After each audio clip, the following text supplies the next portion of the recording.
নমস্কার। আশা করি সবাই ভালো আছেন, সুস্থ আছে। আর আমার ভিডিও যদি আপনাদের ভালো থাকে, লাইক অ্যান্ড সাবস্ক্রাইব করতে ভুলবেন না। তো দেখে নিই আমি কীভাবে ছাতুর পোলাও রেডি করি। সব কিছু আমি প্রণালী দিয়ে দিলাম, কি কি লাগবে।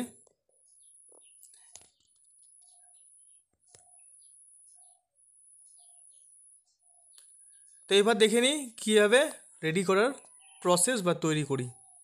ভুট্টার ছাতু 150 গ্রাম আমি ভালো করে ভেজে নিচ্ছি, কারণ ভুট্টা ছাতুটা কাঁচা হয়। এই ছাতু যত বেশি ভালো করে ভাজবেন, তত বেশি দিন ছাতুর পোলাওটা থাকবে। বারবার নাড়তে হবে, যাতে কড়ায় কোনো মতেই যেন পুড়ে না যায়। আনুমানিক 4 থেকে 5 মিনিট ছাতুটাকে ভালো করে ভাজলে ভাজা মোটামুটি হয়ে যায়। তারপরে লাস্টে আরেকবার দিতে হবে। তো যাই হোক, ছাতুটাকে ভালো করে ভাজতে হবে। যত ভালো করে ভাজবেন ততদিন ভালোভাবে থাকবে।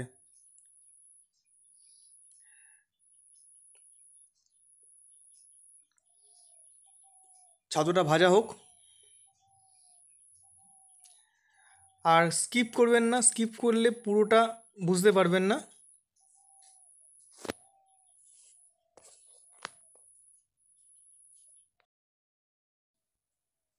ভালো করে এরকম ভাজতে হবে।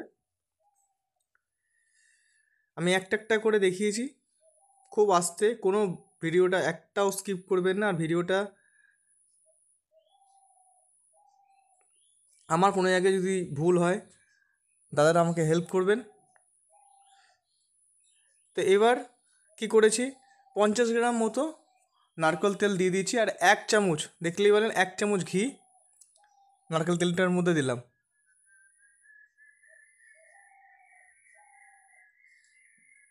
এবার দেখুন কি দিচ্ছি।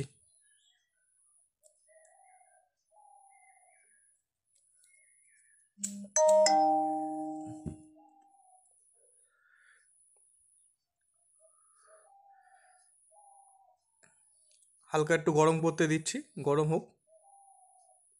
এবার যে 50 গ্রাম নারকেল ডাস্টটা ছিল, ওটা আমি দিয়ে দিলাম। আচ্ছা, ভালো নারকেল ডাস্ট দেবেন। একটা জিনিস মাথায় রাখবেন, নারকেল ডাস্ট যেন পুড়ে না যায় কোনো মতে।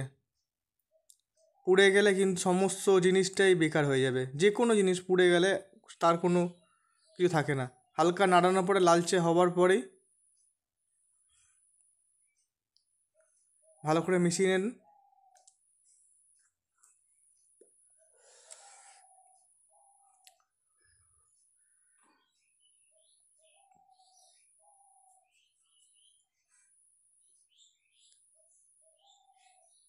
এবার আমি ছোলা ছাতুটা দিয়ে দিলাম।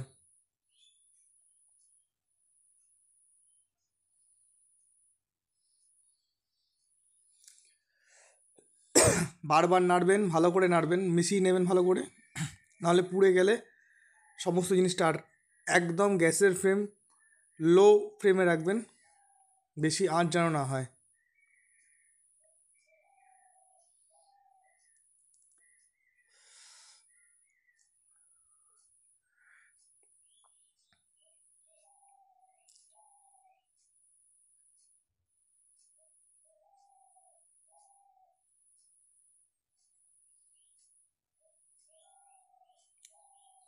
এখানে 100 গ্রাম ছোলা ছাতু দিয়েছি, আমি দিয়ে দিয়েছি, তাও আমি বলে দিচ্ছি মুখে।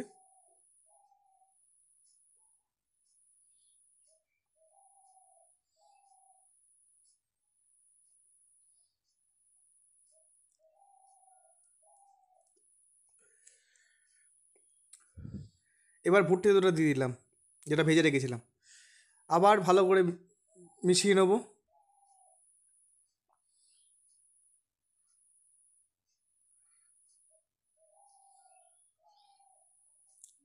তাহলে দিলাম কি কি, 50 গ্রাম নারকেল ডাস্ট, 100 গ্রাম ছোলার ছাতু, 150 গ্রাম ভুট্টার ছাতু, সবটা একসঙ্গে আবার ভালো করে ভেজে নিচ্ছি একত্রে।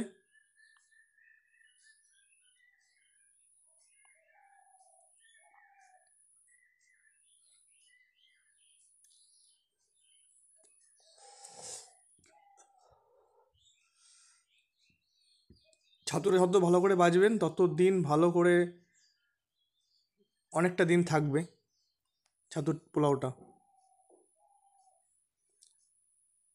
এবার আমি বাকি যে ঘিটা বাকি ছিল 40 গ্রাম মতো, সেই ঘিটা আমি দিয়ে দিচ্ছি।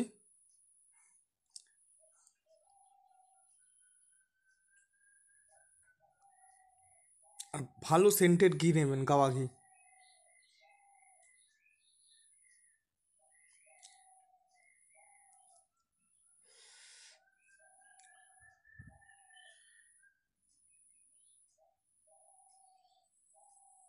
আর আমার ভিডিও যদি ভালো লাগে তাহলে লাইক অ্যান্ড সাবস্ক্রাইব করবেন।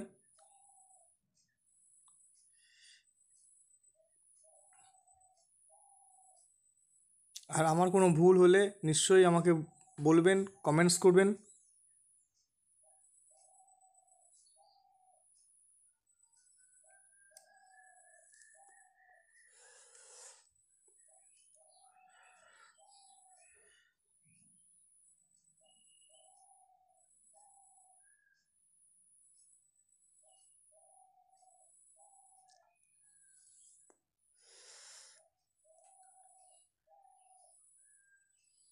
ভিডিওটা স্কিপ করবেন না, স্কিপ করলে সব জায়গাটা স্কিপ হয়ে যাবে। আমি একটা একটা করে করেছি, আমি কোনো জায়গায় কাটিনি।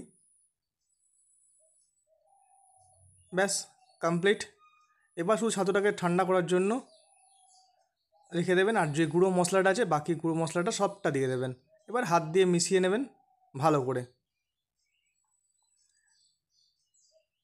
আজকের মতো বিরিয়ানি নিলাম। ভালো থাকবেন, সুস্থ থাকবেন, আর অনেক অনেক বেশি মাছ ধরুন। নমস্কার।